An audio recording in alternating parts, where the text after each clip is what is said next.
dalam rangka meningkatkan dan juga mempercepat pertumbuhan perekonomian Indonesia yang berkelanjutan, yang berkesinambungan, dan juga yang inklusif.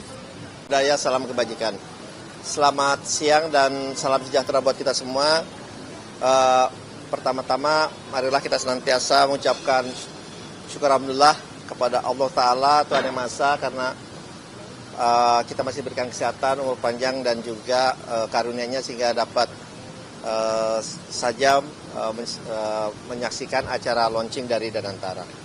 Pada kesempatan ini saya didampingi oleh Pak Doni Oskaria sebagai Chief Operating Officers dari BP Danantara, dan juga Pak Pandu Sahrir sebagai Chief Investment Officer dari BP Danantara. Tentunya pertama dalam kesempatan ini saya ingin menyampaikan terima kasih dan apresiasi yang setinggi-tingginya kepada Bapak Presiden Prabowo Subianto dan juga kepada Wakil Presiden Bapak Gibran Rakabuming Raka yang sudah memberikan kepercayaan kepada kami bertiga untuk menjadi pimpinan di Danantara. Dan tentunya ini adalah tugas yang sangat mulia karena mempunyai tujuan yang sangat mulia, dan tentunya ini menjadi usaha kita bersama agar tujuan dan usaha mulia ini bisa berhasil. Memang Danantara ini adalah suatu sovereign wealth fund dari pemerintah yang dimana akan menjadi investment arm dari pemerintah. Tadi itu sudah disampaikan dalam rangka kita menjalankan perannya.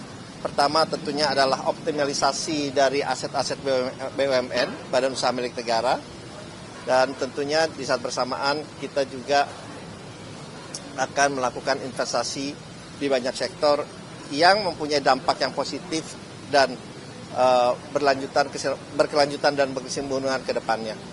Pertama yang ingin saya sampaikan bahwa pesan dari Bapak Presiden bahwa Danantara ini harus dijalankan dengan tata kelola perusahaan yang benar, good governance, kehati-hatian, prudensial, transparan, dan penuh dengan integritas.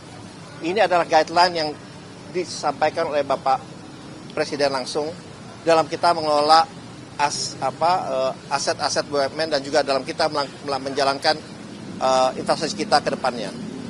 Karena itulah pegangan kita, dan buat kami yang kita lihat di dalam Danantara ini bukan hanya dari aset pengelolaan yang kurang lebih 900 miliar dolar, tetapi yang paling penting adalah misi dan tujuan dari Danantara. Itu yang jauh lebih penting karena misinya sudah jelas, bagaimana tadi sampaikan bahwa Danantara ini bisa menjadi instrumen pemerintah dalam rangka meningkatkan dan juga mempercepat pertumbuhan perekonomian Indonesia yang berkelanjutan, yang berkesinambungan, dan juga yang inklusif. Itu yang pertama. Dan tentunya misi ini disampaikan bahwa ini harus mempunyai dampak yang besar, yang positif, tidak hanya kepada kami yang ada di Danantara dan juga kepada pemangku stakeholders lainnya, tapi yang paling penting adalah untuk kepentingan rakyat Indonesia sesuai dengan amanat yang berada dalam pasal 33 yang tadi disampaikan oleh Bapak Presiden. Itu adalah pegangan kami.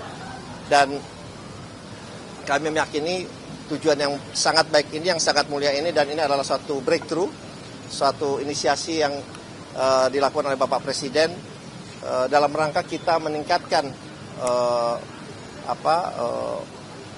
investasi, dan yang paling penting adalah dengan sampaian beliau bagaimana kita bisa meningkatkan penciptaan lapangan pekerjaan yang berkualitas. Itu yang paling penting karena itu adalah satu tantangan kita. Jadi oleh sebab itu kita akan melakukan ini dengan kembali lagi dengan transparan, good governance, ya, tata kelola perusahaan yang baik, dengan integritas dan juga dengan prudent, dengan sangat kehati-hatian. Dan Tentunya ini akan melibatkan, karena ini adalah milik rakyat Indonesia, ini tentunya akan melibatkan dan harus berdampak juga kepada memberikan asas manfaat yang besar kepada seluruh rakyat Indonesia. Dan tadi disampaikan oleh Bapak Presiden, dan ini adalah aset yang kita harus jaga, yang harus kita kembangkan, sehingga dapat dirasakan juga oleh anak cucu kita ke depannya. Oleh sebab itu, kita dalam kesempatan ini juga mohon kiranya mendapatkan juga masukan, inputan dari semua teman-teman media, karena ini adalah inisiatif yang baru lahir, ya tentunya dalam perjalanannya perlu ada penyempurnaan, kita sangat terbuka, karena di saat bersamaan kita ini mungkin karena Danantara inilah milik semua bangsa Indonesia, yang ikut mengawasi kita juga yang sangat-sangat banyak gitu ya. Kita nanti mungkin disampaikan oleh Pak Doni maupun Pak Pandu, bahwa kita mempunyai struktur organisasi yang berlapis. Selain ada Dewan Pengawas, ada Dewan Penasehat, ada Oversight Committee juga, pemantau, ada Komite Audit, Komite Investasi, Komite Ethical, dan masih ada lagi untuk memastikan bahwa kita menjalankan perusahaan ini dengan baik dan benar. Ya. Dan kami sangat meyakini dengan niat yang baik, dengan kerja yang baik, insya Allah ini akan memberikan dampak yang sangat besar kepada seluruh rakyat Indonesia dengan kehadiran Danantara, sehingga Indonesia bisa mencapai bisa mempercepat pertumbuhan ekonomi mencapai 8% yang dicanangkan oleh pemerintah, dan kita menjadi negara dengan pendapatan high income country di tahun-tahun berikutnya.